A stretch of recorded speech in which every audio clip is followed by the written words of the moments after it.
예, 안녕하세요. 세뇌 탈출입니다. 우리가 이제 요즘 너무 어지럽잖아요. 그리고 세상도 많이 이제 민심이 아주 바닥부터 바뀌고 있거든요. 그러니까 그 전부터 이제 전통적으로 금융계에 있거나 혹은 강남 좌파 이런 사람들은 김대중 노무현 때 덕을 많이 받고 또 그쪽을 지지하는 성향이 강했어요. 그래가지고 이제 문재인도 그 연장선상에서 지지해 왔는데 요새 그쪽이 거의 입이 한 세 발 튀어나와 있습니다. 이거 아닌 것 같다.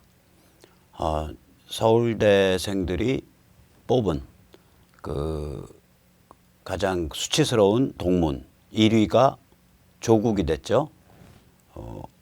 한 2, 3년 전에 그 김진태가 3위였거든요. 김진태 의원이. 근데 1위가 이제 조국이 될 정도로 2위는 유시민. 그러니까 완전히 이제 뭐가 좀 근본부터 바뀌고 있는 거예요.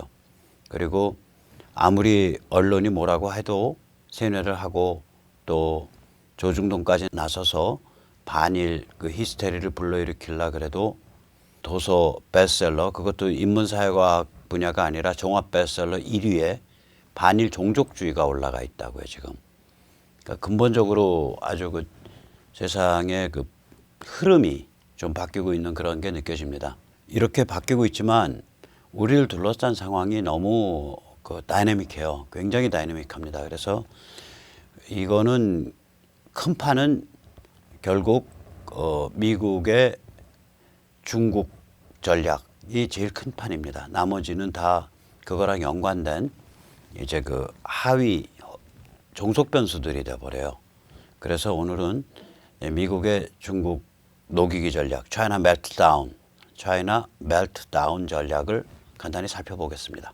중국 지배층은 여전히 네 가지 목표를 욕심을 내고 있습니다. 하나는 이제 공산당 인민해방군의 절대 권력, 이걸 계속 유지하겠다. 이거 중국식 사회주의라고 자기들은 부르죠. 그래서 중국에 가면 아마 가끔씩 보셨을 겁니다. 길거리 지날 때 자유민주주의는 우리의 적, 중국식 사회주의 만세, 뭐 이런 구호를 적은 그 플래카드들이 굉장히 많이 도배되어 있죠. 이 두 번째로 이제 이 중국 지배층은 욕심내는 게 지금 현재의 체제, 즉 정부가 주도해서 투자와 금융과 기타 등등 기업 활동 모든 거를 주도해 나가는 국가자본주의. 그런데 이게 박정희 대통령 스타일의 국가자본주의도 아니고 특권적 국가자본주의죠. 박 대통령은 굉장히 그 담백한 방식을 했고 더 우리가 박 대통령은 주목해야 될 게 돌아가시던 해 1979년 1월에 이 국가자본주의를 시장 중심주의로 변환하는 그런 거대한 선회를 전략 결정을 했습니다. 그 전두환 대통령이 한 일은 바로 박 대통령의 그 같은 블루프린트를 충실히 수행한 역할을 했고요. 그 덕분에 우리가 88 올림픽 한두 해 전쯤 되면 완전히 균형 그 예산 상태에서 이 경상수지 흑자를 내는 그런 나라가 됐어요. 그리고 이제 수입이 자유화됐고 사람들이 그전에는 달러가 항상 부족해서 그 국가가 우선순위로 배정한 물품만 수입이 되고 일반적인 그 생필품이나 혹은 이 사료 이런 거는 수입이 안 됐다고요. 그러니까 85년 이전에는 지금은 잘 이해하기 힘들지만 닭고기, 돼지고기 같은 게 굉장히 비쌌어요. 왜 그러냐면 수입 사료로 그건 키워야 되니까. 바나나 같은 거는 1년에 한 번, 그것도 중산층의 경우 소풍날이나 먹는 그런 음식이었습니다. 왜냐하면 수입 자체가 그 귀중한 달러를 바나나 수입했을 수가 없으니까. 그래서 시중에 나와 있는 바나나의 상당량이 사실은 정식으로 수입된 게 아니라 그 미군에서 이제 미군과 동거하는 여인들을 통해 가지고 흘러나온 그런 물건인 경우가 많았어요. 즉 다시 말해서 이제 박 대통령은 그 국가자본주의를 만들었고 국가자본주의로 고속성장을 이렇게 했음에도 불구하고 본인이 죽는 해에 국가자본주의를 해체할 것을 결정을 했단 말이에요. 근데 그 본인이 죽은 해가 그 돌아가신 해가 따져보면 국민소득 수준으로 보면 중국으로 가면 천안문 시절이에요. 1989년. 그러니까 중국이 그때 국가자본주의를 내려놨어야 되는데 지금 30년째 계속해서 이 부패한 공산당과 인민해방군 범털들이 쥐락펴락하는 그런 그 경제가 되어버린 거죠. 그쪽으로 방향을 치달아 버린 거예요. 30년 동안. 그리고 이제 또 중국의 체제의 특징이 하나가 내부식 민지죠. 인터널 컬러니얼리즘. 이게 이제 내륙과 해안의 격차, 낙후된 지역과 발전한 지역의 격차가 이루 말할 수가 없죠. 한마디로 티벳의 영아 사망률은 1000명당 거의 80명에 도달하고 해안 지역의 영아 사망률은 1000명당 3명입니다. 한 나라 안에서 영아 사망률이 거의 25배 이렇게 차이가 나니까 이건 내부식 민지라고밖에 부를 수가 없습니다. 해안 지역에 나와 있는 농공은 그 법률적 지위가 우리로 치자면 사실상의 불법 체류 외국인 노동자에 지나지 않습니다. 자기 국민의 상당수를 절대 다수를 일종의 식민지 백성으로 만들어 놓고 착취하고 있는 그런 시스템입니다. 그리고 이제 당연히 이렇게 되니까 사회 곳곳에 어떤 그 불안 요소 혹은 불만이 쌓일 수밖에 없으니까 사회를 첨단 기술을 통해서 통제하는 디지털 전체주의로 몰고 가고 있죠. 즉 국가자본주의, 내부식 민지, 디지털 전체주의 이 같은 사회 체제를 고스란히 유지하고 싶어 합니다. 그 다음에 세 번째 중국 지배층이 욕심내는 목표는 외국에 대한 경제 및 주권 침탈을 계속하는 거죠. 다시 말해 분명히 세계 시장에서 가장 그 유리한 대우를 받아서 그 세계 시장 속에서 번성한 국가임에도 불구하고 경제 침탈과 주권 침탈을 그게 뭐 반드시 자기보다 약한 나라도 아니고 심지어는 미국에 대해서 또 일본에 대해서 우리에 대해서 이런 일을 진행해 왔고 앞으로도 진행하고 싶어 하는 겁니다.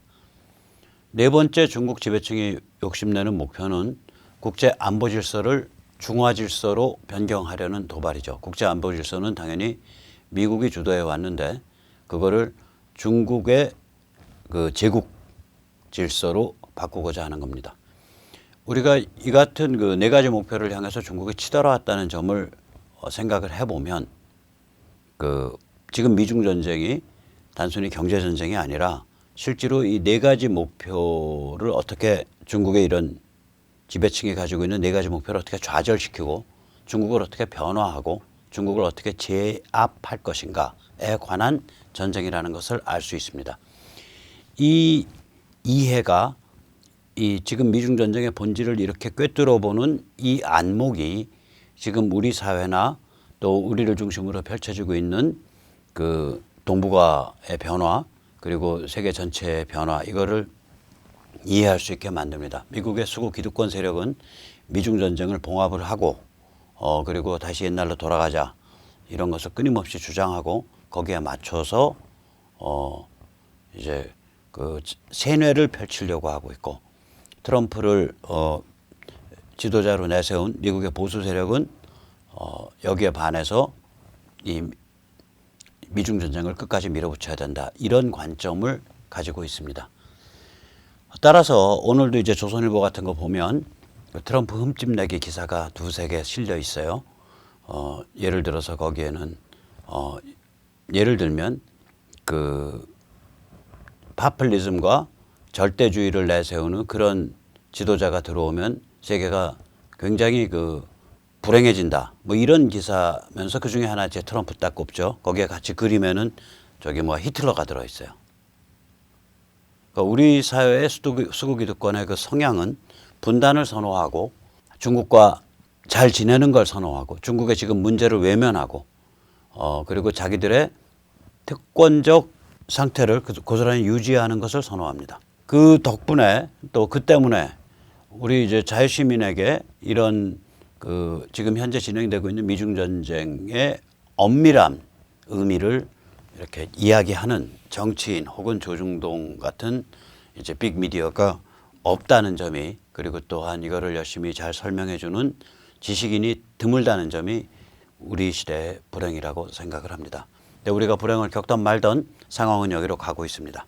이제 우리가 보면 만약에 근데 이제 중국이 지금 미중 전쟁의 그럼 이런 엄밀함을 알고 살벌하다는 건 알죠. 미국의 의도도 알죠.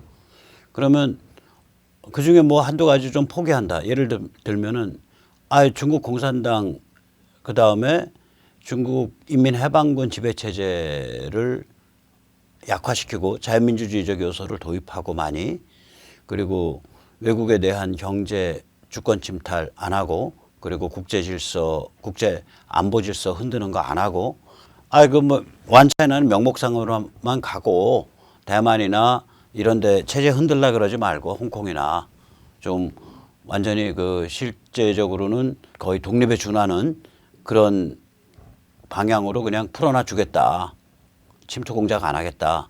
이러면 빠져나갈 길이 있어요.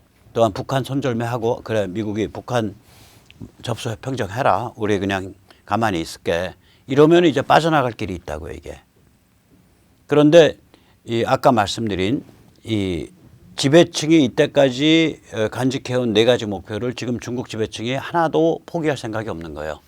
즉 공산당 인민해방군의 절대 권력 고스란히 유지하고 싶고, 지금까지 먹고 살아왔던 방식인 국가자본주의, 내부식 민주주의, 디지털 전체주의 오히려 강화하고 싶어하고, 그다음에 외국에 대한 경제 주권 침탈 여전히 계속하고 싶어하고, 그다음에 국제 안보 질서를 중화 질서로 변경하려는 도발 여전히 계속 저지르고 싶어 한다고요. 즉 하나도 변할 생각이 없는 거예요. 일종의 반동 역행이죠. 그러면 예를 들어서 중국이 그전같이 죽의 장막이라 그랬잖아요. 죽이라는 건 대나무요. 그러니까 소련에 대해서는 철의 장막이라고 불렀고요. 이제 중국에 대해서는 대나무의 장막, 죽의 장막이라고 불렀는데, 그전같이 중국이 세계 시장과 완전히 동떨어져서 자기들이 자급자족하면서 살면 그때 중국 사람들 잘 못 먹었고, 그랬기 때문에 이 식량이 그러니까 집단 농장만 포기해 주면 식량이 남아 돌았다고요. 그게 1982년, 79년, 81년, 83년. 그래서 중국이 개혁 개방 나서면서 최초로 수출한 물건이 그 농산물이었었어요. 80년대 초반에.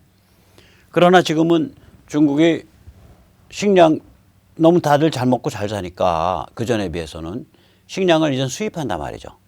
또 그전에는 못 사니까 그냥 뜨거운 물도 안 쓰고 난방도 안 하고 차도 안 끌고 다니니까, 그리고 겨울에는 그냥 그 솜입을 둘둘하고 그 중국 사람들 입는 옷 있잖아요. 솜 누비 옷 줄줄 하고, 목욕은 1년에 한 번 활동말동하고, 머리는 기름이 흘러서 덕지덕지 붙어 다니고 이런 식으로 살았잖아요. 그전에는. 심지어는 화장실 가면은 90년대 중반도 많이 그랬어요. 꽤 외국인이 다니는 지역도 가면은 거긴 특이하게 화장실에 문이 없잖아요.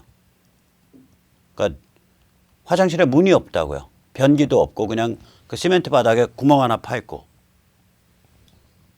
그러니까 거기 여자가 그냥 쭈그리고 앉아서 그 소변인지 대변인지 보는 걸 남자가 옆에서 보고 지나가고 그래요. 이제 그런 그 굉장히 억제된 생활 수준을 했을 때는 주계장막 뒤에서 혼자서 고립돼서도 이걸 견딘다고요.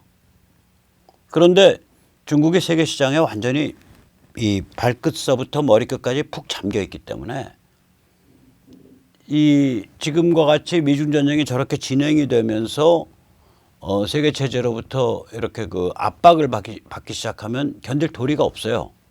견딜 도리가 없음에도 불구하고 중국 공산당과 인민해방군의 권력 그대로 유지하겠다.